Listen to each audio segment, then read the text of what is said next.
Hello दोस्तों, मैं आपका साथी विजय सिंह सामुता जीएस विजय एजुकेशन काउंसलर ग्रुप या परिवार में आपका हार्दिक स्वागत करता हूं। ये जो ग्रुप या परिवार है वो सिर्फ 1 से लेके 12 तक के स्टूडेंटों की समस्याओं का समाधान करना, एग्ज़ाम के लिए अच्छी तरह तैयार करना और भविष्य के लिए भी उनको गाइड करना, ये ही मेन मोटो है। तो ज़्यादा से ज़्यादा मेरे छोटे भाई बहन जो भी हैं वो इस चैनल से जुड़ें और ज़्यादा से ज़्यादा शेयर करें, ज़्यादा से ज़्यादा सब्सक्राइब करें ताकि कोई भी नोटिफिकेशन या कोई भी सूचना हो वो तुरंत आपके पास पहुंच जाए। इसीलिए मैं आपसे एक ही अनुरोध करता हूँ कि चैनल को लाइक करें। ये सिर्फ आपके लिए है और आपके लिए ही बनाया गया है। इसमें आपको हिस्ट्री पॉलिटिकल 12th में और एसएसटी 10th में, हिस्ट्री पॉलिटिकल और एसएसटी के विद्यार्थी ज्वाइन कर सकते हैं। कोई फीस नहीं है, बिल्कुल फ्री है। और दूसरी चीज, डाउट जो भी डाउट हैं वो सारे डाउट भी क्लियर किए जाएंगे। आप कमेंट करो और जल्द ही हम लाइव क्लास स्टार्ट करेंगे। तो ज़्यादा से ज़्यादा वीडियो को शेयर करो ताकि जो भाई बहन हैं वो जुड़ सकें। अगर मैं उनको कुछ ज्ञान दे सकूँ तो ये मेरा सौभाग्य है। इसलिए आप वीडियो को ज़्यादा से ज़्यादा शेयर करें और ज़्यादा से ज़्यादा इस चैनल से जुड़े। अब हम टॉपिक पे आते हैं। कल हमने एक यात्रा स्टार्ट की थी, याद करो, इतिहास की। तो हम 12th इतिहास के बारे में पढ़ रहे थे। जो 3 बुक है उसमें फर्स्ट बुक भारतीय इतिहास के कुछ विषय। तो हमने उसका एक बेसिक कॉन्सेप्ट समझा था,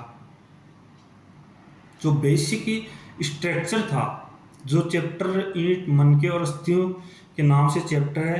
तो हमने सिंधु घाटी सभ्यता और या हड़प्पा सभ्यता, इनके बारे में हमने विस्तार से चर्चा की थी।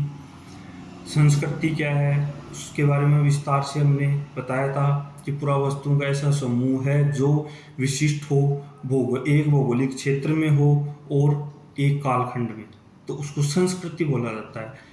तो ये एग्जाम की दृष्टि से बहुत इम्पोर्टेंट है, इसको ध्यान में रखना क्योंकि संस्कृति के बारे में पूछ सकता है। एक चीज़ और है, जब एनसीईआरटी की बुक है तो क्या आपने कुछ नोटिस किया इसमें? कहीं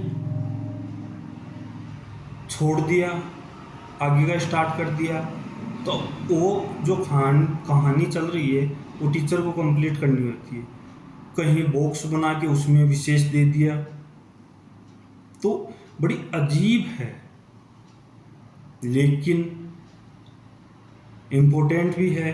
क्योंकि एक सवाल मैं आपसे पूछता हूँ कि जो आजकल एग्ज़ाम्स में क्वेश्चन आते हैं, बोर्ड या कॉलेज के एग्ज़ाम में नहीं, कंपटीशन एग्ज़ाम में, वो क्वेश्चन आते कहाँ से? इसके लिए आप कमेंट्स करना। तो हमने कल देखा सबसे महत्वपूर्ण मोहरें थी और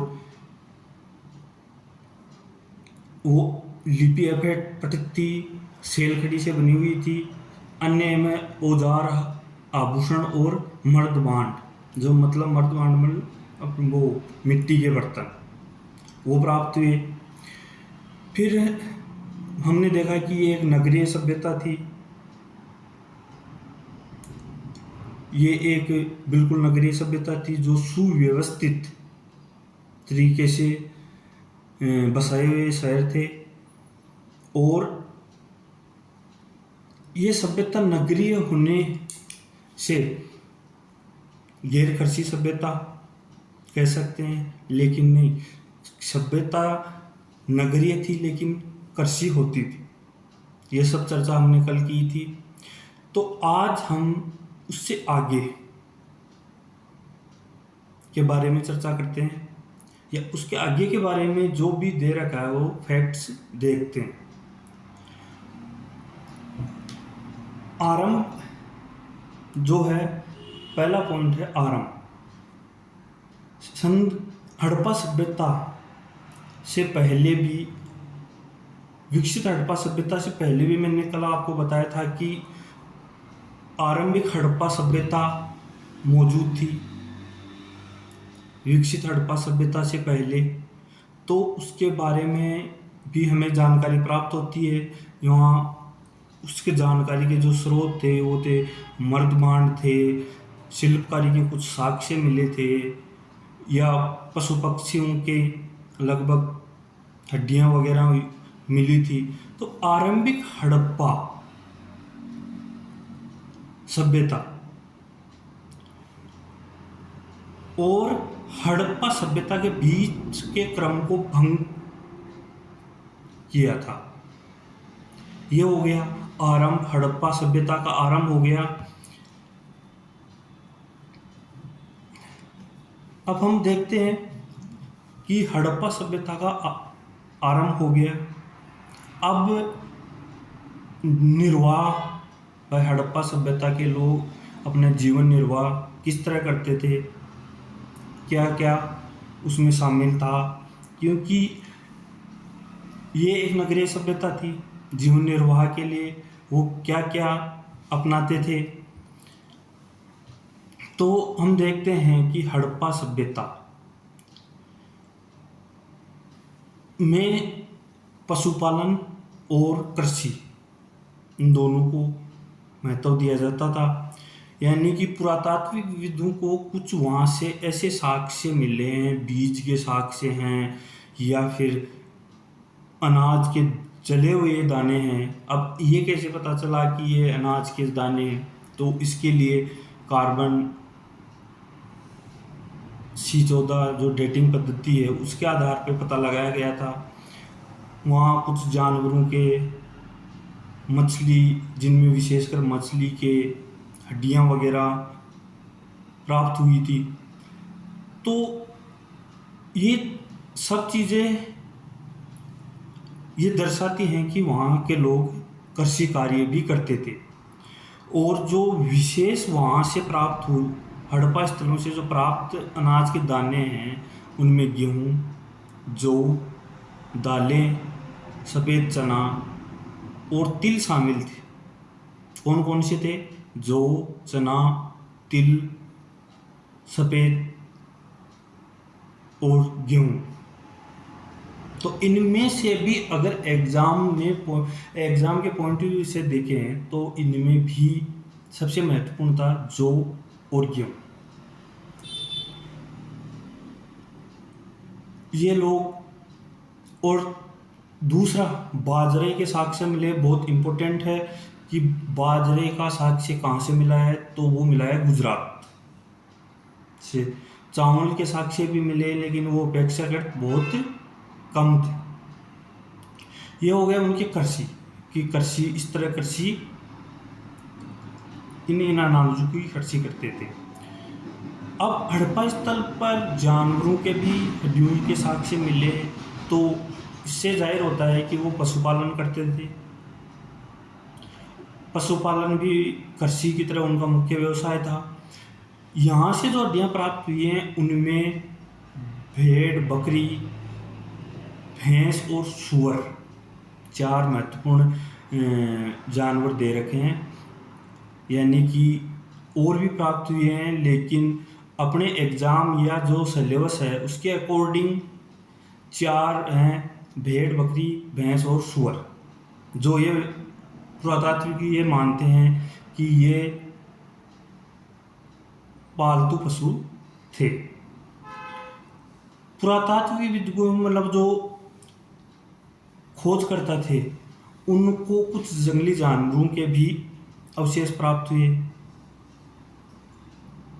जिनमें मतलब घड़ियाल था, हिरण के, और एक वर्ड यूज किया गया है वराह। ये एक वर्ड है वराह।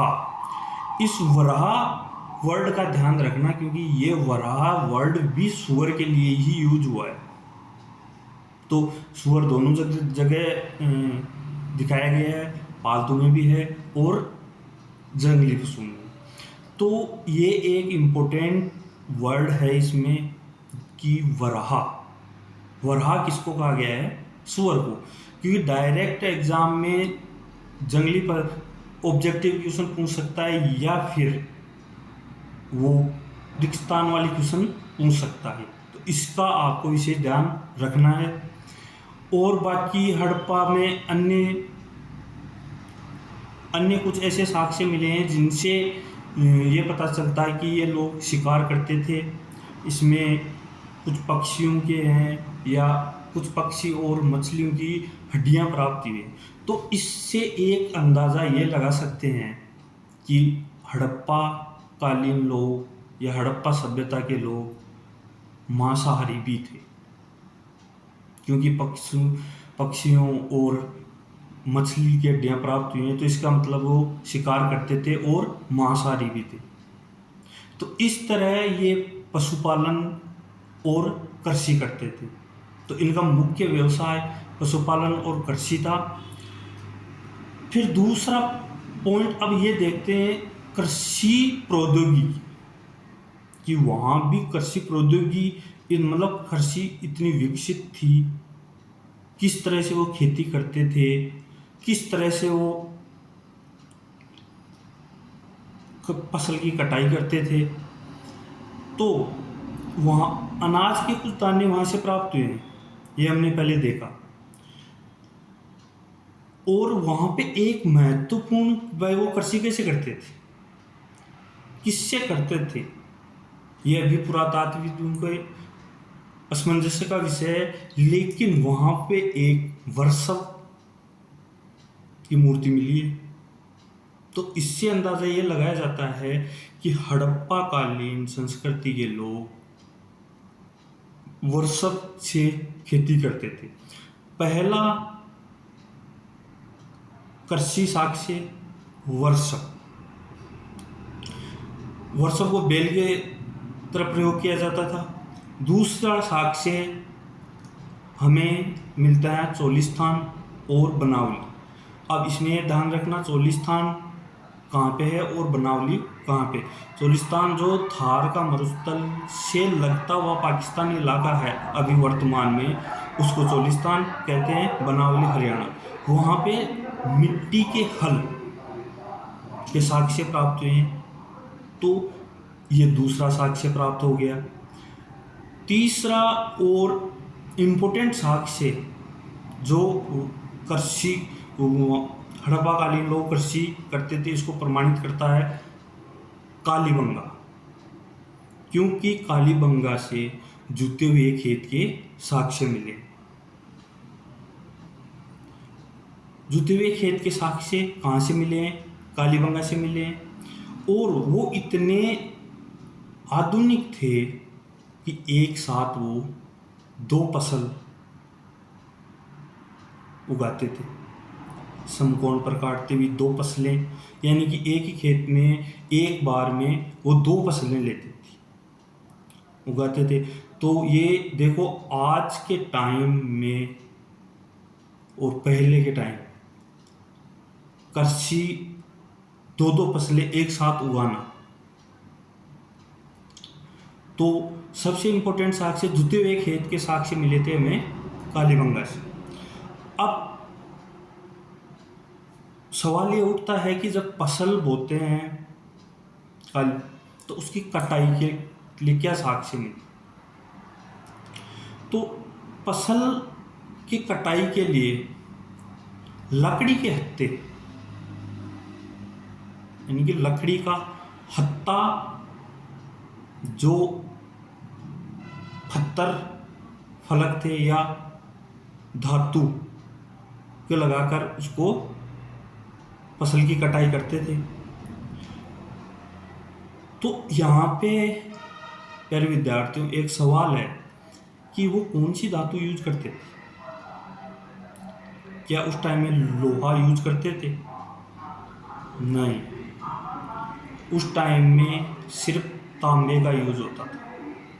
तो ताम्र से बने हुए, पत्थरों से बने हुए, जिन पर लकड़ी के हत्थे लगे हुए थे, ये साक्ष्य प्राप्त हुए। तो इससे जानकारी मिलती है कि वहाँ की कृषि व्यवस्था के बारे में। अब एक आप माइंड में एक मैप बनाओ विद्यार्थियों कि सिंधु घाटी जो सभ्यता थी वो कहाँ कहाँ तक फैली हुई थी। एक मैप बनाओ, इंडिया आ गया, पाकिस्तान आ गया और अफगानिस्तान आ गया। तो इनकी जलवायु कैसी थी? अर्धशुष्क।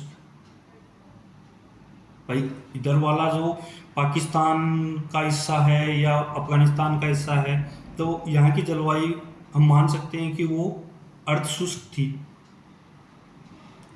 तो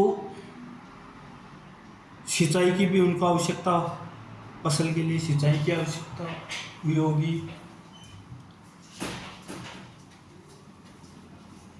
तो इसके साक्ष्य हमें सबसे मजबूत साक्ष्य प्राप्त हुए हैं सूरतगई अफगानिस्तान से, जो अफगानिस्तान में स्थित है सूरतगई। वहाँ पे नहरों के, सुव्यवस्थित नहरों के साक्ष्य प्राप्त हुए हैं। साक्ष्य और जगह से भी प्राप्त हुए हैं, लेकिन सूरतगई से मजबूत नहरी व्यवस्था का प्रमाण मिला है। दूसरा, धोलावीरा गुजरात में है। वहाँ पे एक सुदृढ़ जलाशय जो आज के टाइम में भी नहीं मिलता, इतना सुदृढ़ जलाशय मिला है वहाँ पे कि तो इससे हम अंदाजा लगाते हैं कि वो जल संचय करते थे। जो जलाशय बनाया गया था वो जल संचयन के लिए बनाया गया था। तो वाटर हार्वेस्टिंग, यानी कि हड़प्पाकालीन लोग या हड़प्पा सिविलाइजेशन में जल संचय को कितना महत्व दिया जाता है, इससे सिद्ध होता है जो धोलावीरा से हमें जलाशय प्राप्त हुआ है। तो दोनों जगह से हमें सिंचाई के लिए वो प्राप्त हुए हैं दो साक्ष्य। और इसके अलावा ये लोग मानते हैं कि कुओं का भी, कुछ मानते हैं, कुछ साक्ष्य मिले हैं कि कुओं का भी वहाँ पे प्रयोग किया जाता था। और जो ये पंजाब और सिंध का वाला इलाका था, तो यहाँ पे जो मिट्टी की गाद होती है उसकी वजह से वो नहरें बंद हो गई। तो इस प्रकार कृषि प्रौद्योगिकी उस टाइम में भी कितनी सुदृढ़ थी, ये हमें पता चलता है कि हड़प्पाकालीन सभ्यता में कितनी सुदृढ़ कृषि प्रौद्योगिकी थी। तो ये सब पशुपालन और कृषि पर आधारित थे जीवन निर्वाह के लिए। अभी एक चीज़ ये और है कि एनसीईआरटी में पता नहीं कहाँ से क्या रख देते हैं। अब उन्होंने कहीं किसी बॉक्स में क्या बंद कर दिया, किसी बॉक्स में क्या बंद कर दिया, तो पता नहीं कि क्वेश्चन कहाँ से उठा लेगा। तो उस बॉक्स के बारे में हम बाद में बात करेंगे, जो दे रखा है उसमें क्या साक्ष्य मिले हैं। पहले हम अब तक जो पढ़ा है उसके क्वेश्चन के बारे में थोड़ा सा देखते हैं। इसमें जो क्वेश्चन बनते हैं वो है, एक तो हड़प्पाकालीन सभ्यता नगरीय थी या ग्रामीण। सबसे पहले चार्ल्स मेसन ने 1825 में। फिर है हड़प्पा कि सबसे मजबूत पुरातत्व वस्तु कौन सी थी, या मतलब सबसे ज़्यादा थी, हड़प्पाई मोहर थी, इसके अलावा आभूषण, औजार, और एक हड़प्पा संस्कृति। क्योंकि ये एक जो एनसीईआरटी ने बॉक्स में बंद करके रखा है, तो ये समझो वो उसके लिए कितने विशेष होगा। जो बॉक्स में उसने दे रखा है, ये समझो वो वेरी इंपॉर्टेंट हो गया। तो जो बॉक्स दे रखा है उसमें हड़प्पा संस्कृति, जो मैंने आपको चित्र बता दिया कि संस्कृति वो है पूरा वस्तुओं का ऐसा समूह है जो विशिष्ट हो, एक भौगोलिक क्षेत्र में हो और एक ही कालखंड में, तो उसे संस्कृति कहते हैं। अभी आप देख लो, जो सिंधु घाटी सभ्यता थी उसमें भारत, पाकिस्तान, अफगानिस्तान, ये एक ही भौगोलिक क्षेत्र है। तो ये है एक सिंधु घाटी सभ्यता का कालक्रम 2600 से 1900 ईसा पूर्व तक। और एक फिर क्वेश्चन पूछ ले बड़ा, मतलब निबंधात्मक क्वेश्चन, कि देखो प्यारे विद्यार्थियों, मेरे भाई बहनों, क्वेश्चन आंसर लिखने की भी एक विधि होती है। आंसर लिखने की भी क्या एक विधि होती है। तो ऑब्जेक्टिव में तो चाहिए आपको परफेक्ट फैक्ट, और निबंधात्मक में डेस्क्रिप्टिव में चाहिए आपको एक परफेक्ट लैंग्वेज, हैंडराइटिंग, और परफेक्ट तरीके से आंसर देने की कला। जैसे मान लो अभी इसी में ये पूछ ले कि कृषि प्रौद्योगिकी के बारे में लेख लिखिए, या कुछ इस तरह का क्वेश्चन बना दे, तो फिर आंसर कैसे देंगे? कृषि प्रौद्योगिकी, इस क्वेश्चन का आंसर हम देंगे पहले हड़प्पा का बेसिक, जो मैंने कल भी बताया था कि हर चैप्टर का बेसिक कॉन्सेप्ट आपके माइंड में होना चाहिए। निबंधात्मक क्वेश्चन जो आएगा उसमें बेसिक कॉन्सेप्ट हमें देना ही पड़ेगा, एक प्रस्तावना बनानी पड़ेगी। तो इसमें कृषि प्रौद्योगिकी का क्वेश्चन आया गया, तो इसमें पूछे तो पहले हड़प्पा की बेसिक जानकारी, बेसिक मोटी मोटी बेसिक जानकारी दो।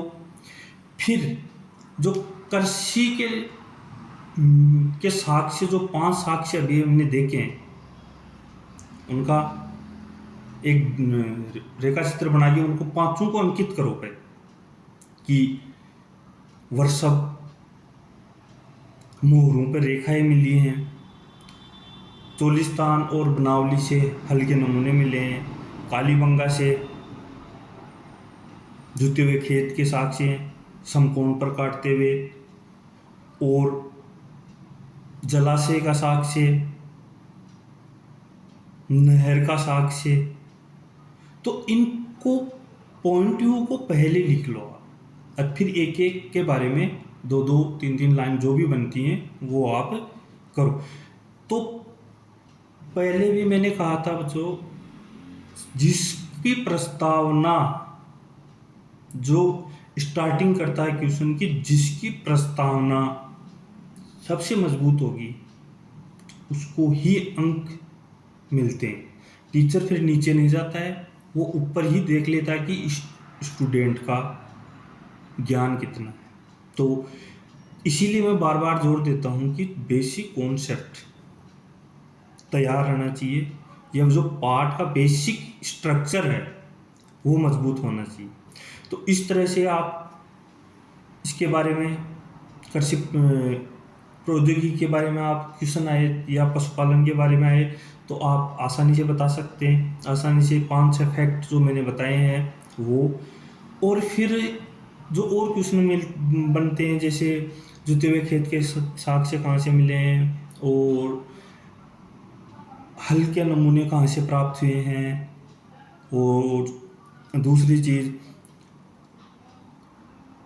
नहर का साक्ष्य कहाँ से प्राप्त हुआ है, जलाशय का साक्ष्य कहाँ से प्राप्त हुआ है। ये ऑब्जेक्टिव या फिर रिक्त स्थान वाले क्वेश्चन में आ सकते हैं। तो ये एक पैटर्न है, हम एग्जाम की दृष्टि से लेके चलूँगा आपको।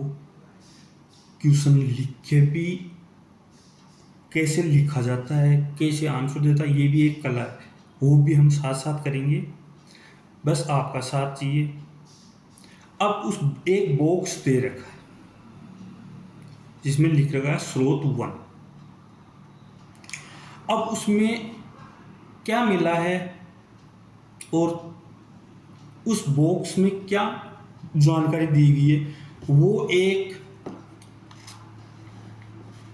अर्नेस्ट